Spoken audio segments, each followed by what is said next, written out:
Esta noche vamos a hablar acerca de los 7 sellos, y luego tendremos otro tema acerca de las 7 trompetas después. Y esos son tremendos asuntos, y lentamente vamos a movernos hacia una fase muy importante cuando hablaremos de algunos de esos asuntos que pertenecen de hecho a nuestro tiempo, y de una manera muy muy especial lo vamos a hacer. Ahora, solo puedo decir las cosas así como son, y oro que mientras les explico y hay cosas que son extrañas o no las pueden todavía comprender o quizás no desean comprender, yo oro que usted no haga de esas dificultades una excusa para retirarse, pero siga viniendo y hasta que todo el cuadro se le aclare. Es como un gran mosaico, y todo lo que podemos hacer en una conferencia es poner un pequeño bloque de información en la pantalla, y parece una labor de retales. Y realmente no entendemos todos los asuntos, pero si podemos poner un bloque de información después del otro hasta que el cuadro se aclare más y más, entonces toda la importancia del libro de Apocalipsis empezará a ser apreciada. Así que tenga paciencia con nosotros y conmigo si hay asuntos que parecen extraños o quizás fuera de alcance, porque aún no tiene toda la otra información que está disponible. Ahora, los 7 sellos son tratados mayormente en el capítulo 6, pero para poner el escenario para los 7 sellos, hay otros 2 capítulos, capítulos 4 y 5, y por supuesto es importante recordar que los capítulos mismos no dicen nada, porque los números, los capítulos en la Biblia fueron añadidos después. La Biblia no fue escrita así, la Biblia fue escrita como un bloque. Así que no puede dividirla en números, en capítulos. Los números no, son solo convenientes para encontrar dónde usted está y cómo encontrar un texto en particular. El Cordero abrió uno de los sellos. Ahora, antes de que él abra los sellos para decirnos lo que irá a pasar en esta tierra, primero él nos da una visión de la sala del trono en el cielo. Una de las visiones más ilustrativas de la sala del trono del universo. Imagínese, se nos da la posibilidad de ver el lugar donde está la sede del poder increíble. Apocalipsis 4.1 dice: después de esto miré y vi que había una puerta abierta en el cielo. La primera voz que oí era como de una trompeta que, hablando conmigo, dijo: sube acá y yo te mostraré las cosas que sucederán después de estas. Así que aquí tenemos la mención profética, las cosas que sucederán después. Y al instante, estando yo en el Espíritu, vi un trono establecido en el cielo, y en el trono uno sentado. Pero por tu dureza y por tu corazón no arrepentido, atesoras para ti mismo ira para el día de la ira, y de la revelación del justo juicio de Dios, en el día en que Dios juzgará por medio de Jesucristo los secretos de los hombres conforme a mi evangelio. Romanos 2, 5 y 16. ¿Qué tiene que ver este texto con el gran trono? Bueno, la sala del trono es la sede del Rey del Universo. Y ese Rey del Universo es también el juez del universo.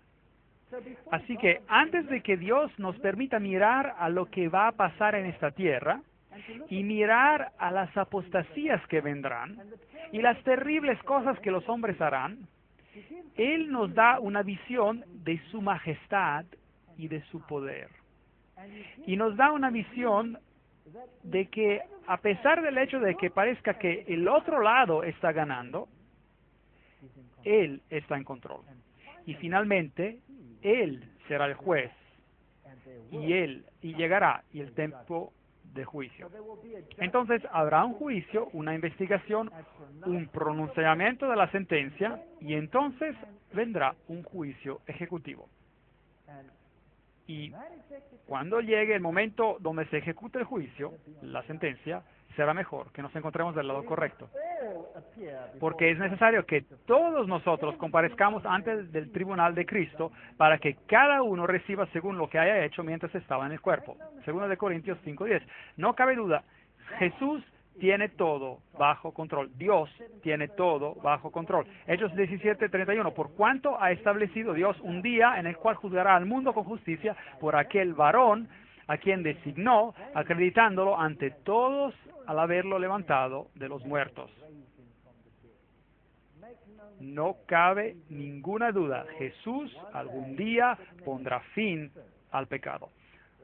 Apocalipsis 4:3. La apariencia del que estaba sentado era semejante a una piedra de jaspe y de cornalina, y alrededor del trono había un arco iris semejante en su apariencia a esmeralda. Es inexplicable poder explicar la gloria que Juan vio aquí en la sala del trono de Dios. Alrededor del trono había 24 tronos. 24 tronos alrededor del trono. Y en los tronos vi sentados a 24 ancianos vestidos de ropa blanca, con coronas de oro en sus cabezas. Entonces aquí hay 24 individuos sentados alrededor del trono de Dios.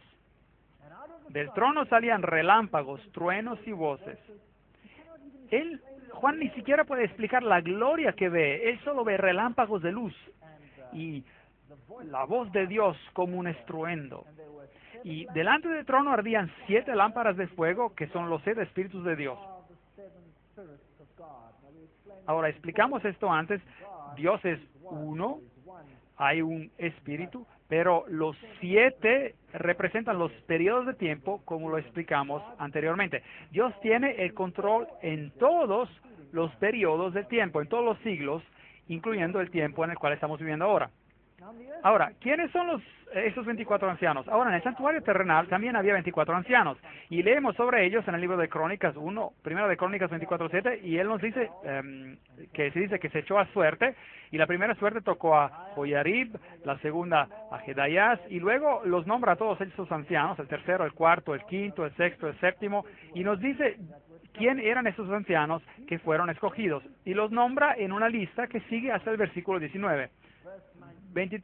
24 ancianos. Estos fueron distribuidos para su ministerio, para que entraran a la casa de Jehová, según les fue ordenado por Aarón, su padre, de la manera que le había mandado Jehová, el Dios de Israel. Así que en el santuario terrenal había 24 ancianos que oficiaban con el sumo sacerdote, que era Aarón. Entonces, si el santuario terrenal era un tipo, una copia del celestial, entonces en el celestial hay 24 ancianos quienes ofician con el sumo sacerdote, que es Jesús, en el santuario celestial. Sería interesante saber quiénes son esos ancianos, pero por supuesto no se nos dice quiénes son, pero podemos especular algo. Apocalipsis 4:6, también delante del trono había como un mar de vidrio. Así que Juan ve esta luz magnificente en la que se puede caminar, semejante al cristal, y junto al trono y alrededor del trono había 4 seres vivientes llenos de ojos por delante y por detrás. Ahora, ¿quiénes son estos? Y el primer ser viviente era semejante a un león, El segundo era semejante a un becerro, y el tercero tenía rostro como de hombre, y el cuarto era semejante a un águila volando. Y los 4 seres vivientes tenían cada uno 6 alas, y alrededor y por dentro estaban llenos de ojos, y día y noche sin cesar decían: Santo, Santo, Santo es el Señor Dios Todopoderoso, el que era y ha de venir. Aclamación muy interesante. Entonces, ¿quiénes son? Bueno, en Isaías capítulo 6:2 tenemos otra aclamación que puede ayudarnos, y dice: por encima de él, del Dios, había serafines. Cada uno tenía 6 alas. Con 2 cubrían sus rostros, y con 2 cubrían sus pies, y con 2 volaban. Entonces estamos hablando de querubines. Estos son una orden de seres angélicos. Son tan magnificentes y tan imponentes, y le parecían tan poderosos, que Juan los describe como bestias, y él les da los atributos de un león, de un becerro, del hombre y del águila que vuela. Pero puede ver que con reverencia están delante de Dios. Eso nos da una idea de la santidad de Dios. Ahora, ¿a quiénes representan esas criaturas? Bueno, la interpretación tradicional es que el león representa a la fuerza, el becerro representa la resistencia, el hombre la inteligencia, y el águila que vuela la rapidez. Así que pueden ver todas las cosas alrededor de ellos, están informados de todas las cosas, y son los más cercanos a Dios, los querubines protectores, por así decir. Otra interpretación es que ellos reflejan los atributos de Cristo. Como ve, el león es el símbolo de un rey, y Jesús es el rey. El becerro o la vaca representa al que sirve, al que tira el arado, por así decir. Y entonces es un símbolo del Cristo, el servidor. El hombre, el que tiene la apariencia de un hombre, Cristo se convirtió en hombre por nosotros, así que representa la humanidad de Cristo. Y el águila que vuela, en las Escrituras se usa como símbolo de la divinidad. Jesús dice: lo llevó sobre sus plumas, y bajo sus alas estará seguro. Entonces es un símbolo de divinidad. Es interesante que el mundo oculto usa estos 4 símbolos también para su deidad. Entonces, si Satanás era un querubín protector, y él ahora es un ángel caído, y si entonces él quiso ser como el Altísimo, entonces es interesante que estos son los atributos que él alega para sí mismo también. Entonces ve, si vemos símbolos, y de vez en cuando nos asustamos acerca de todos esos símbolos, pero muchos de ellos son sacados de las Escrituras, y Satanás los falsifica para sus propios propósitos. Pero en la sala del trono de Dios vemos al Cordero de Dios. Él es el Rey, Él es sirviente, Él es humano, Él se convirtió en hombre para nosotros, pero Él es también divino. Ese sería el simbolismo de las 4 criaturas. Cada vez que aquellos seres vivientes dan gloria y honra y acción de gracias al que está sentado en el trono, al que vive por los siglos de los siglos, los 24 ancianos se postran delante del que está sentado en el trono y lo adoran. Muy interesante. Al que vive por los siglos de los siglos, y echan sus coronas delante del trono diciendo: Señor, tú eres digno de recibir la gloria, la honra y el poder, porque tú creaste todas las cosas. Por tu voluntad existen y fueron creadas. Ahora, la Biblia es muy clara en decirnos quién es el Creador. Todas las cosas fueron creadas por la palabra de Jesucristo, dice la Biblia. Pero trataremos con eso en otra conferencia. Vi en la mano derecha del que estaba sentado en el trono un libro escrito por dentro y por fuera, sellado con 7 sellos. Apocalipsis 5:1. Y vi un ángel poderoso que pregonaba a gran voz: ¿quién es digno de abrir el libro y desatar sus sellos? Pero ninguno, ni en el cielo. Entonces hay algunas personas, seres humanos en el cielo, ni en la tierra, ni debajo de la tierra.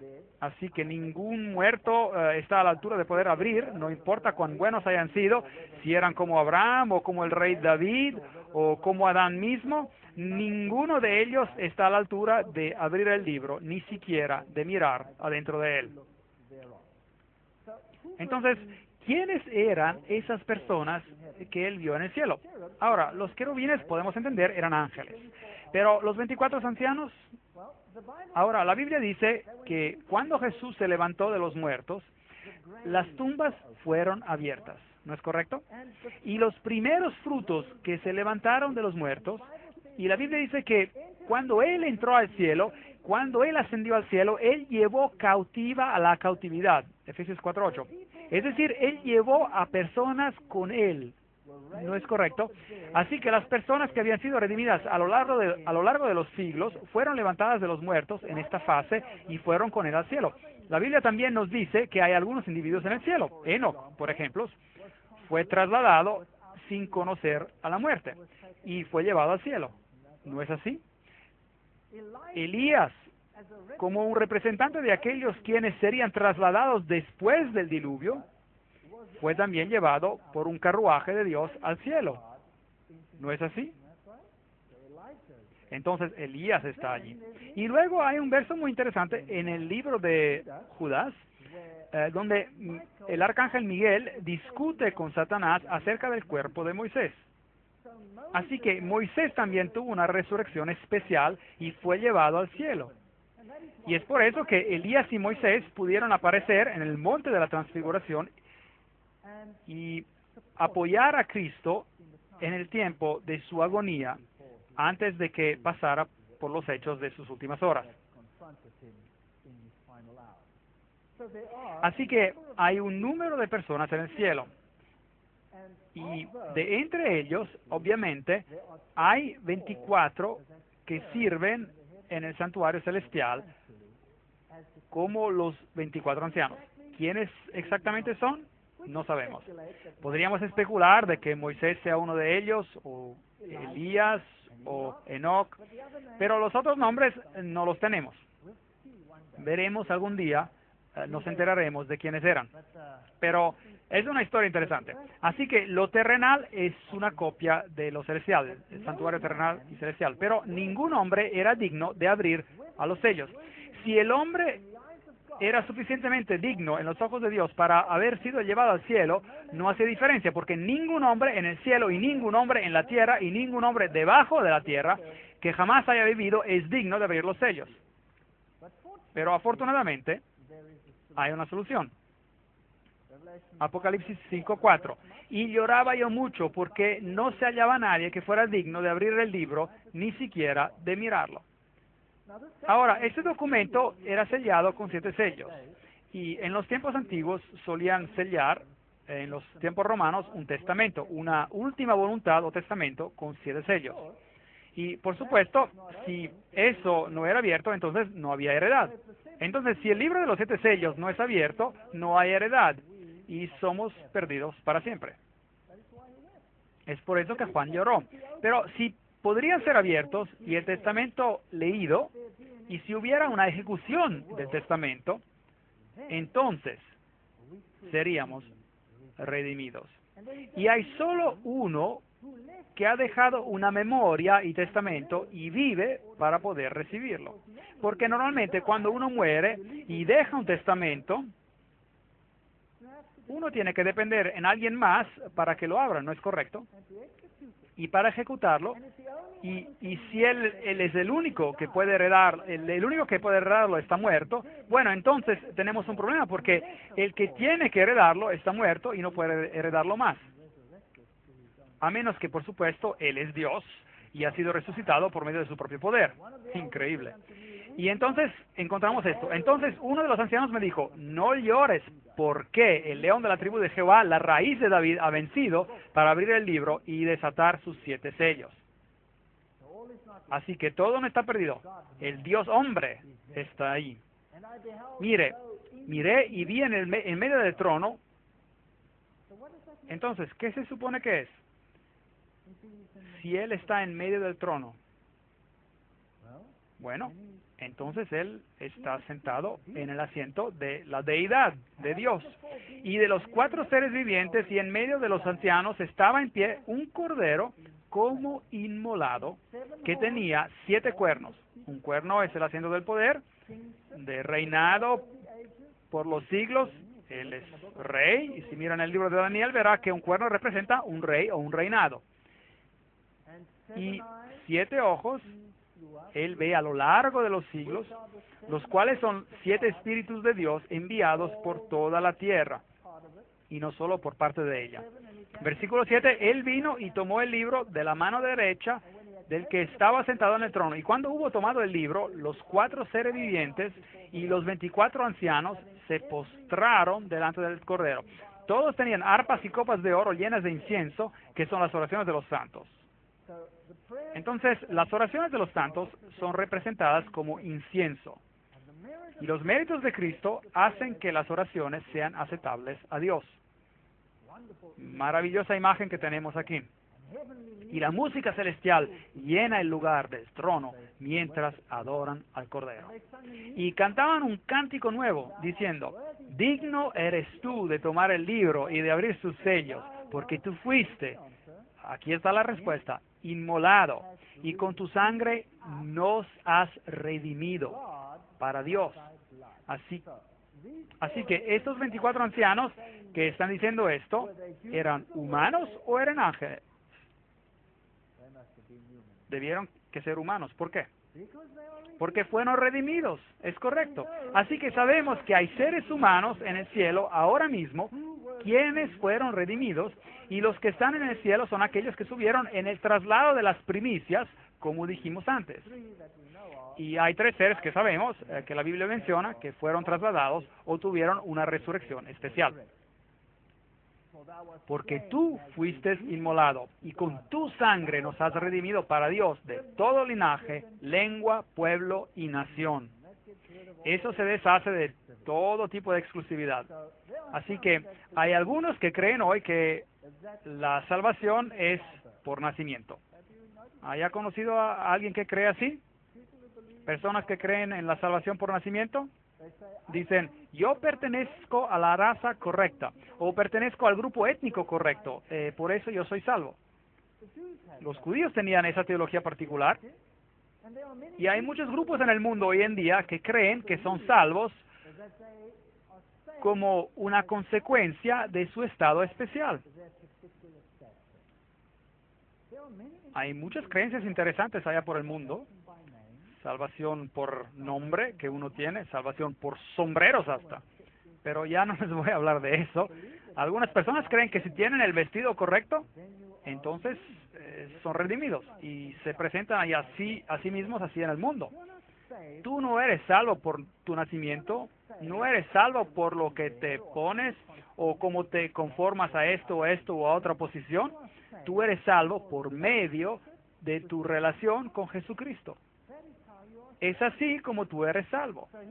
Así que Él fue el que nos redimió por su sangre de todo linaje y lengua y pueblo y nación, al menos que nos gloriemos de que ese grupo es mejor que otro. Él nos ha hecho para nuestro Dios un reino y sacerdotes, y reinaremos sobre la tierra. ¡Qué texto más fascinante! Nosotros reinaremos sobre la tierra. Miré y oí la voz de muchos ángeles alrededor del trono, de los seres vivientes y de los ancianos. Su número era millones de millones, millones y millones. Así que estamos tratando con miles de millones aquí. Y decían en gran voz: el Cordero que fue inmolado es digno de tomar el poder, las riquezas, la sabiduría, la fortaleza, la honra, la gloria y la alabanza. Así que tenemos esta visión increíble de la escena del cielo, mostrando que el que va a tener la victoria final va a ser ¿quién? Jesucristo. Así que no tenemos nada que temer. Es interesante que Dios nos da esta visión y luego cambia el énfasis para decirnos lo que va a pasar en esta tierra. Y los dos están en contraste tan grande el uno con el otro que causa miedo. Y uno quizás crea que el cristianismo es lo que va a perder, el que va a perder en esta batalla. ¿Sabían ustedes que la más grande victoria, en apariencia, de Satanás fue su más grande derrota? Cuando él tuvo a Jesús clavado en la cruz y él estaba triunfando en su poder y gloria, de hecho, él sonó su campana, su toque de muerte. Y así será con toda la iglesia cristiana. La más grande derrota en apariencia será convertida, gracias a los méritos de Jesucristo, en la más grande victoria que el universo haya visto. No cabe ninguna duda. Jesús tiene el control. Y cuando presentemos las siguientes conferencias, recuérdese de esas palabras, porque habrá algunas cosas que asustarán de las que vamos a hablar. Pero podemos silbar y sonreír y cantar himnos, porque ya sabemos cómo será el final de todo. A todo lo creado que estaba en el cielo, sobre la tierra, debajo de la tierra y en el mar, y ese es el símbolo de todas las naciones, y a todas las cosas que hay en ellos, oí decir: al que está sentado en el trono y al Cordero sea alabanza, la honra, la gloria y el poder por los siglos de los siglos. Será un reino universal eterno. Los 4 seres vivientes, los querubines, decían amén. Y los 24 ancianos, quienes fueron redimidos, recuerde, se prostraron sobre sus rostros y adoraron al que vive por los siglos de los siglos. Correcto. Habiendo cambiado de la gran escena del trono, nos movemos a través de la historia con los caballos de Apocalipsis. Se abren los sellos. Vi que el Cordero abrió uno de los sellos. Apocalipsis 6:1.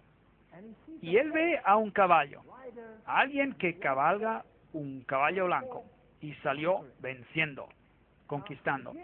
Ahora, nuevamente repasaremos los 7 periodos de tiempo. Ahora, los periodos de tiempo, obviamente, recapitulan lo que vimos antes cuando tratamos con las 7 iglesias, porque las 7 iglesias nos dicen acerca de la naturaleza de la iglesia de Dios. Con todos sus defectos, Dios no oculta nada. Y nos dice, esto es lo que va a pasar con la iglesia. Ahora, estos caballos representan algo diferente. Van a recapitular los mismos periodos, pero van a representar el mensaje, el anuncio del Evangelio. No tanto la posición de la iglesia, que está para anunciar la información, pero el mensaje concreto que la iglesia tiene que dar y que tiene que salir al mundo. Y Satanás se opone a ese mensaje de la misma manera como se opuso al Hijo de Dios. Él lo odia con una pasión. Así que cuando este caballo sale en blanco, ¿qué es el color blanco? ¿Qué representa? Justicia. La Biblia nos dice que representa la justicia. Y no hay nadie justo, sino solo uno, Cristo. Y Él tiene un arco en su mano, así que hay un número de símbolos que podemos mirar. Y entonces hay otro cabalgador, uno con un caballo rojo, y entonces después hay uno negro, y luego hay uno de color muerte, con un cabalgador muerto. Y entonces, ¿quiénes son esos cabalgadores? Apocalipsis 6:1-2. Entonces vi que el Cordero abrió uno de los sellos, miré y vi un caballo blanco, el que lo montaba tenía un arco. Aquí hay una pista, una corona, otra pista, y le fue dada, y salió venciendo y para vencer. Entonces, hay una guerra aquí, hay una guerra. Uno sale a vencer en situación de guerra. Salmos 64:7 nos dará una pista, pero Dios los herirá con saeta. ¿Quién herirá con saeta? Dios. De repente llegarán sus plagas. Así que, ¿quién es el que tiene el arco? Es Dios. ¿Te has airado, Jehová, contra los ríos? ¿Contra los ríos te has airado? ¿Arde tu ira contra el mar cuando montas en tus caballos, en tus carros de victoria o salvación?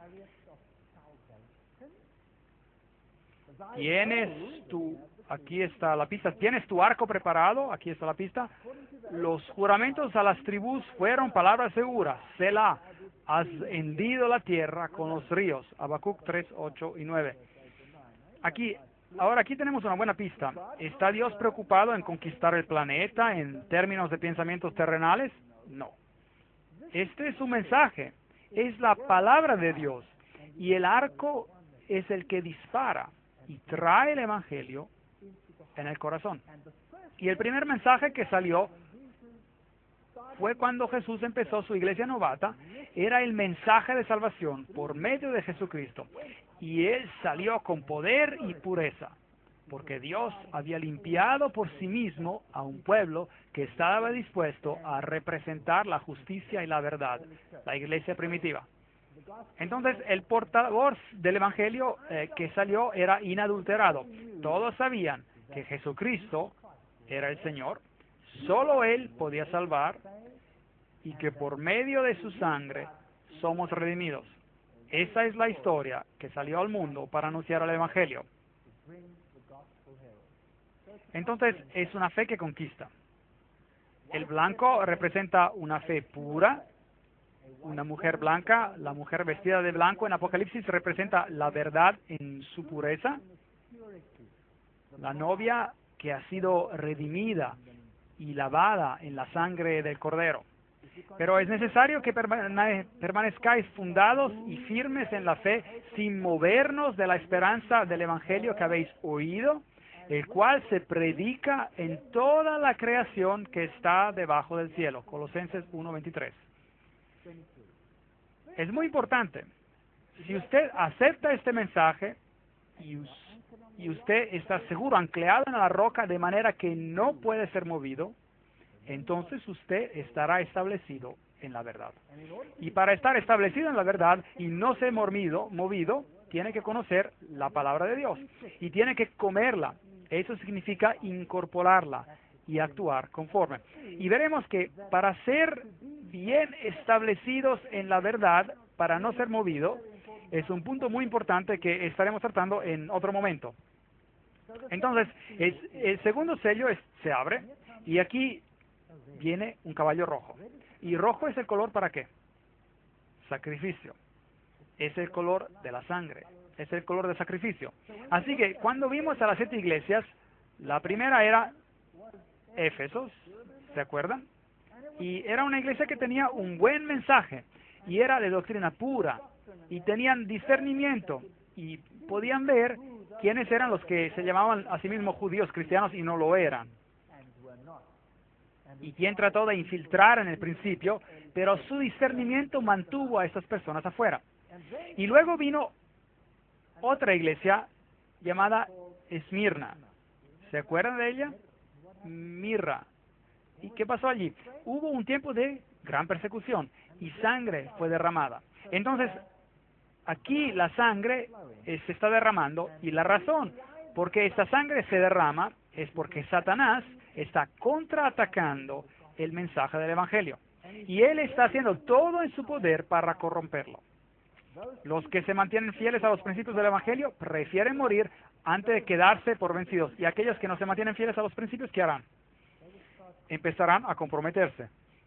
Entonces, el camino al compromiso se abre lentamente. Y el Evangelio del caballo rojo salió. Salió otro caballo de color rojizo. Al que lo montaba le fue dado poder para quitar paz de la tierra y hacer que se mataran unos a otros. Y se le dio una espada muy grande. Ahora, ¿qué es la espada? ¿Es la palabra? Es la palabra de Dios. Entonces, ese es el asunto, la palabra de Dios. Sale, dice una cosa, y esto trae guerra. Y la guerra es dolorosa, la guerra lleva a la muerte, y algunas personas se cansan de ese proceso. Entonces, una fe sangrienta es la siguiente fase de la historia. Es el tiempo de gran persecución, la persecución romana con Nerón y todos los asuntos que tratamos cuando hablamos de las iglesias. Entonces cubre el mismo periodo de tiempo hasta los tiempos de Constantino, el emperador, cuando la persecución era el método para deshacerse del portavoz del Evangelio, del mensaje. Cuando abrió el tercer sello, oí al tercer ser viviente que decía, ven, miré y vi un caballo negro. El que lo voltaba tenía una balanza en la mano y oí una voz de en medio de los 4 seres vivientes que decía, 2 libras de trigo por 1 denario y 6 libras de cebada por 1 denario, pero no dañes el aceite ni el vino. Esos son símbolos interesantes. Entonces aquí hay una balanza y el color es negro. Ahora, negro es obviamente lo opuesto de blanco, ¿correcto? Así que algo está pasando para pintar la blancura de la pureza del portavoz del Evangelio y se vuelve negro. Y hay algo que se convierte en muy escaso, el trigo y la cebada.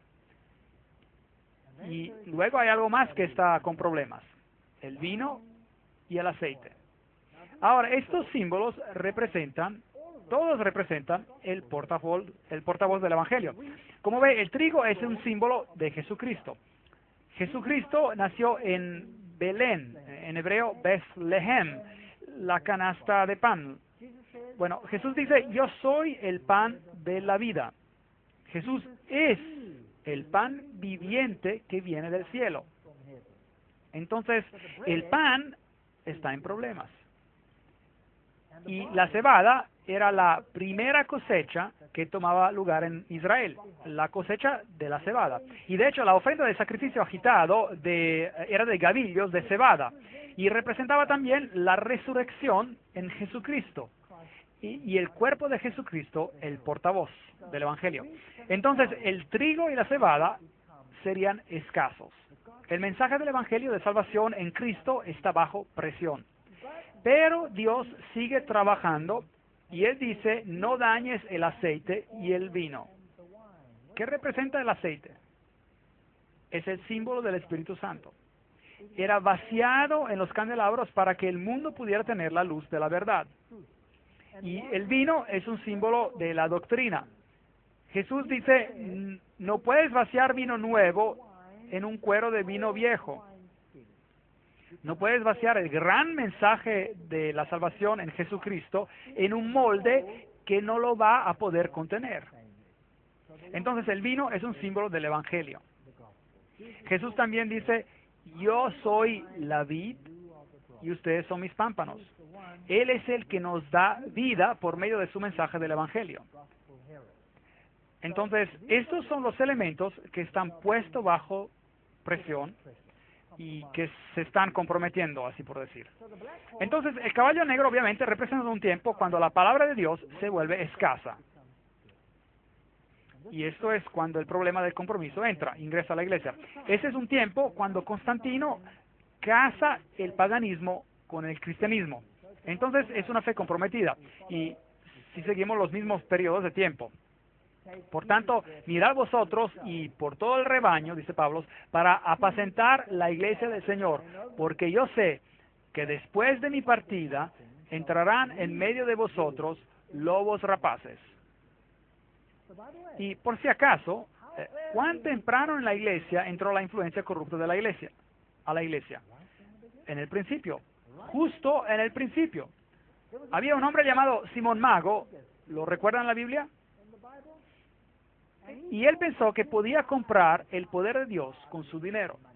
¿Se acuerdan de eso? Y Pedro lo reprendió de la manera bien directa y este hombre se enojó bastante, muy enojado. Y Simón Mago venía de Samaria y él tenía un elemento de sabiduría babilónica en sí mismo. Y si vamos a ver a la historia, como veremos en un futuro, probablemente él fue el padre del gnosticismo. Y gnosticismo, en dos palabras, es la filosofía donde Cristo se hace menos de lo que es y que nosotros nos podamos convertir en algo más grande de lo que somos. Y gnosticismo era la espina en la carne del cristianismo primitivo.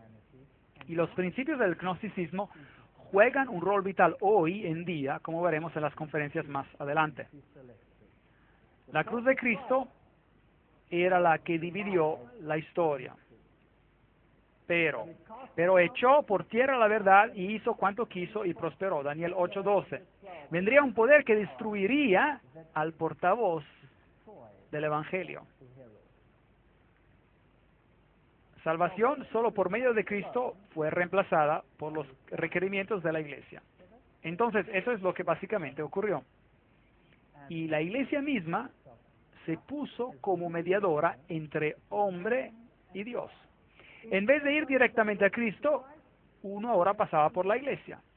Un día muy triste. Dios había dado una ley y el hombre tuvo el atrevimiento de cambiar la ley de Dios para satisfacer sus necesidades. Así que en las iglesias tenemos a San Pedro o era Júpiter. Bueno, la verdad es que él vino directamente del templo de Júpiter. En las iglesias, María se convirtió en una mediatrix, una mediadora. Y la iglesia enseña que nadie puede ser salvo excepto por los méritos de María. Eso es muy extraño. Todas estas doctrinas llegaron y eran una mezcla entre el paganismo y el cristianismo. La Biblia claramente declara, porque no hay otro nombre bajo el cielo dado a los hombres en que podamos ser salvos, excepto por el nombre de Cristo, Jesús. No hay otro nombre. Así que todos estos otros mediadores ingresaron a la iglesia. Y donde los paganos tenían muchos dioses, ellos desarrollaron muchos santos. Y entonces usted podía, si tenía un problema en su vida y no tenía suficientes méritos, salvación por obras, pues, entonces para poder entrar al cielo, usted podía recibir un préstamo de los méritos que tenían por demás los que habían muerto antes que usted. Esta es una doctrina de la Iglesia de la Edad Media y es considerada doctrina hoy día. Así que puede pedir prestado, por así decir, tomar por sí mismo un gran trago de méritos de los santos que habían muerto antes de usted para aumentar la reserva de sus propios méritos. ¿Es eso bíblico? ¿O cada uno tiene que presentarse individualmente ante Dios en el juicio y dar cuenta de lo que Él ha hecho en la carne? ¿Sí o no? Claro que sí, por supuesto. Y por eso todos estos santos se crearon y como consecuencia los santos se convirtieron en especialistas. Y esa especialización es exactamente la misma que usted tiene en el paganismo. Un dios está especializado para cuidarte durante un viaje. Otro estaba especializado en cuidar de tus necesidades financieras. Y entonces uno tenía varios dioses. Y es por eso, hoy en día, si usted quiere viajar, bueno, es bueno tener a San Cristóforo consigo. Pues eso quizá le ayude, usted sabe, en sus viajes, pues. Entonces, esta es una iglesia de compromisos. Y con Jesucristo no puede haber compromisos, ningún tipo de compromiso. O Él es el Señor de señores y Rey de reyes, o no lo es. Y esa es la decisión que debemos que tomar.